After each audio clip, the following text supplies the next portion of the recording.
Hey everybody, welcome back to the channel. I hadn't been on for a few weeks. I had the virus, I guess, but I'm on the mend now. The missus has got it, and so I'm out in the greenhouse today. Let's just do a quick tour. What we got going on here.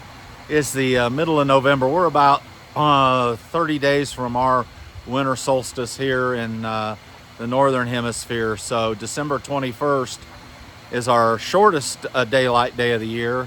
And we're November 18th, the day I'm filming this. So let's see what we got going on in the greenhouse, and keeping in mind that this is mid-November in North Georgia. So some of the things you're going to see are doing pretty well considering the time of the year. So let's take a look. We'll just kind of do a quick overview. As everybody probably remembers, this side is mainly our production NFT for customers right now. That we have lettuces, kale, turnip greens, and some other stuff.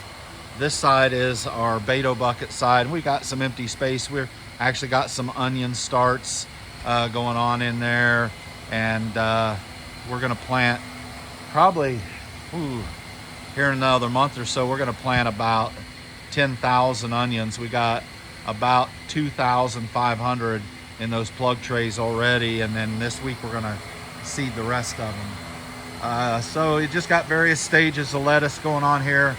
Speak kind of loud.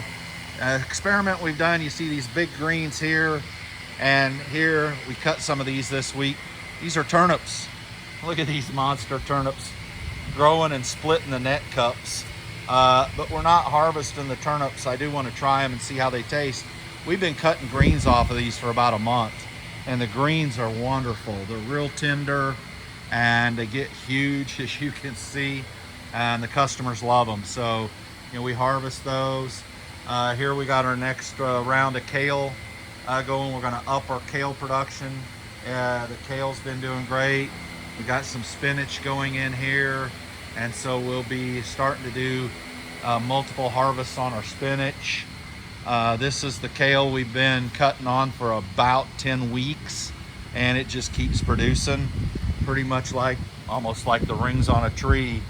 Every set of rings here was a set of leaves.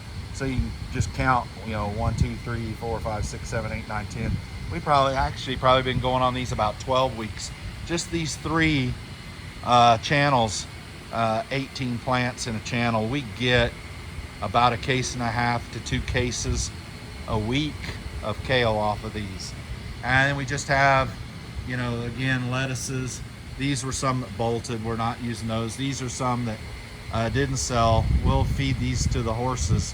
They're not restaurant grade, or we'll eat them ourselves. We got a few dead leaves under, and the only reason for that is just because the lettuce is mature and it's ready to be harvested. And then on this side, more lettuces, magentas, romaines, green mirror, more romaines down here. These are some tomato plants. We're gonna transplant these over probably into the Beto buckets. We're gonna go over there and take a look at the Beto buckets next. So we do have our heaters, and so this area again is not populated because we've been doing a lot of experiments, Beto bucket experiments. We're trying to determine per square foot, does it make sense to try to grow some of these crops at a bigger scale, or does it make more sense to continue to ramp up and scale up our lettuce? And so one of the things we are doing, though, I've been reading online a lot about thermal battery, and so I found these barrels at a bargain. And so we're going to fill these with water, and we're going to hope that overnight, as we get into our winter months, they'll heat up in the day, and then they'll release their heat overnight, and they should at least lessen the amount of heat that we need to put in here to keep these plants sustainable. These are a big heirloom tomato variety called the Mortgage Lifter. They set a lot of flowers. Initially, we weren't seeing a lot of fruit, but now we're starting to see, fruit even up higher on the vine, a few lower. There's a couple of nice big ones over there. Those are softball size. And so they're actually starting to blush. So we'll be pulling those off. not huge production. Now, we didn't go with a greenhouse hybrid. You see a lot of very specific greenhouse varieties that, you know, are like very uniform, not very large, but they do produce. And so we were just trying these to see how they would do. On this side, we have some cherry tomatoes. So they're setting, you know, some cherry fruit now. We just pruned these up just within the last week. So these will start to turn and blush. We'll harvest those, and then we're about ready to lean and lower. We're about a foot below. A couple of these plants have already reached the trellis, and so we'll be leaning and lowering them as well. And we had a little bit of problem on our cucumbers over here. We lost a few of our cucumber plants to wilt or something, but it hadn't affected the others.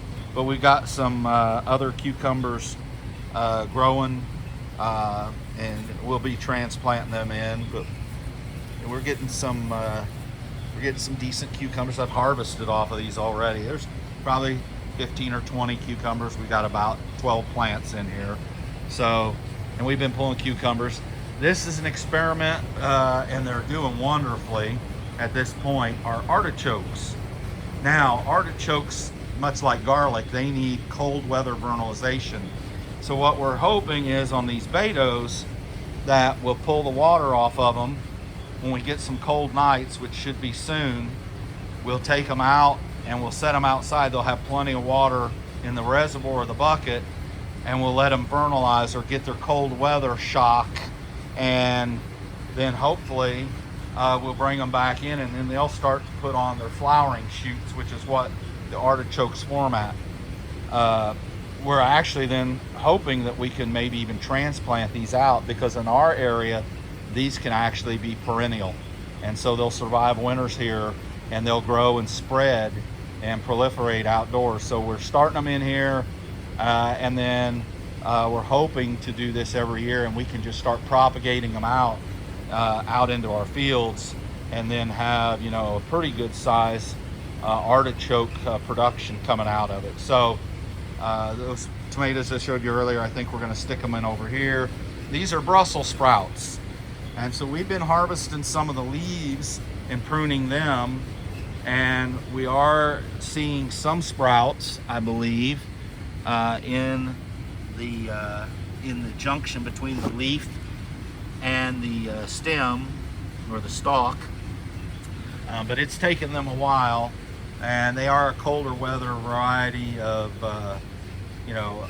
vegetables. So I'm not sure yet. As we start to get some colder temperatures, maybe these will thrive a little better. But disregard the rogue tomato plant in there. And we got strawberries in November. We actually have flowers. We just had to prune these runners, and we plugged them for propagating them out. And now they're setting flowers, and they're putting on strawberries in November in Georgia. It's crazy. But these peppers were out in the field. I don't know if they're going to make it. We did this a year before last. We dug them up, washed the roots off, stuck them in the perlite. But the peppers are firm, and we haven't seen any new flowers yet. But we're hoping that they're going to set flowers and proliferate. They did last year. So that's kind of what's going on here. Sorry I've been away from the channel for a while. There's been a lot going on personally.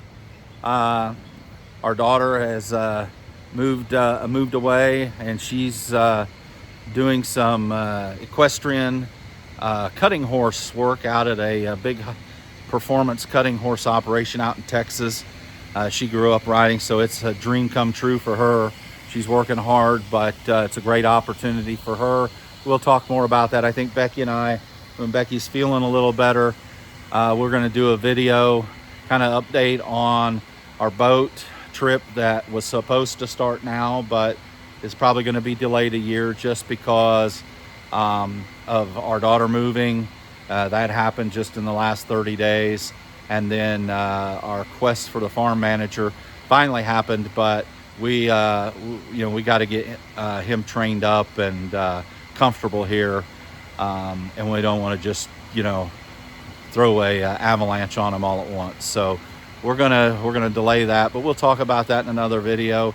Appreciate everybody watching. Don't forget, like, share, subscribe. It really helps us grow the channel, helps us keep doing the videos and producing stuff and content for you guys to either use, enjoy, laugh at, or whatever it may be. So thanks again for watching.